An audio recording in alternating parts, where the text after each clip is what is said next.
আমি যিসকল আমাৰ উত্তীৰ্ণ প্ৰাৰ্থী যিসকল উত্তীৰ্ণ হৈ থৈছে টেটত তেখেতসকলক আমি এই পদসমূহত আমি দিব পাৰোঁ তেখেতসকলে যোগ্যতা পাইছে তেখেতসকলে বহুতে আমি যেটো এলিমেণ্টাৰী এডুকেশ্যনৰ ডিপ্লোমা সেই ডিপ্লোমাটো আজিকালি কৰিছে তেখেতসকলৰ যোগ্য কিন্তু আমাৰ ক্ষেত্ৰত ডাঙৰ অসুবিধাটো হৈছে যে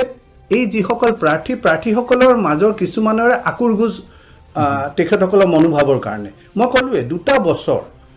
মোৰ আগৰ প্ৰায় এই ষ্টেটো চলি আছিল মই মন্ত্ৰী হৈ মই যেহেতু নিজেও এজন অধিবক্তা আছিলোঁ হাইকোৰ্টত ওকালতি কৰিছিলোঁ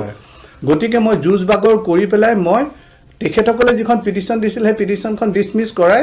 কোৰ্টে ক'লে যে নাই তেওঁলোকে যেটো এডভাৰটাইজমেণ্ট দিছিল সেইটো সঠিক আছিল সেইমতে আকৌ আমি পুনৰবাৰ দিলোঁ কিন্তু পুনৰবাৰ কোনোবা আৰু এটা পক্ষই গৈ পেলাই এবাৰ হাইকোৰ্টত ষ্টে লৈ থৈছে এতিয়া মই কৈছোৱে যে মই বিচাৰিলেও কেতিয়াবা মই নিযুক্তি দিব বিচাৰোঁ নিযুক্তি প্ৰক্ৰিয়াটো কৰিব খোজো কিন্তু এখেতে কোৱা কথাটো মই খুব অনুভৱ কৰোঁ যে 2012ত আমাৰ প্ৰথম টেট পৰীক্ষা হৈছিল 2012ৰ পিছত তেখেতসকলৰ 7 বছৰৰ ভ্যালিডিটি থাকে তেখেতসকলৰ ভ্যালিডিটিটো এতিয়া অলৰেডি ওভাৰ হ'বলৈ হ'ল নে হ'ল হপায় গতিকে আমি পৰৱৰ্তী টেট পৰীক্ষা পাতিবলৈ আমি লৈছোঁ যিসকল উত্তীৰ্ণ হৈছিল যিখিনিয়ে চাকৰি পালে তেওঁলোকটো সুখী তেওঁলোকে এটা অন্য কথা লাগিছে এটা তেওঁলোকৰ বিভিন্ন অন্য ক্ষেত্ৰত তেখেতসকলে মানে তেখেতসকলৰ নিয়মীয়াকৰণ কেতিয়া হ'ব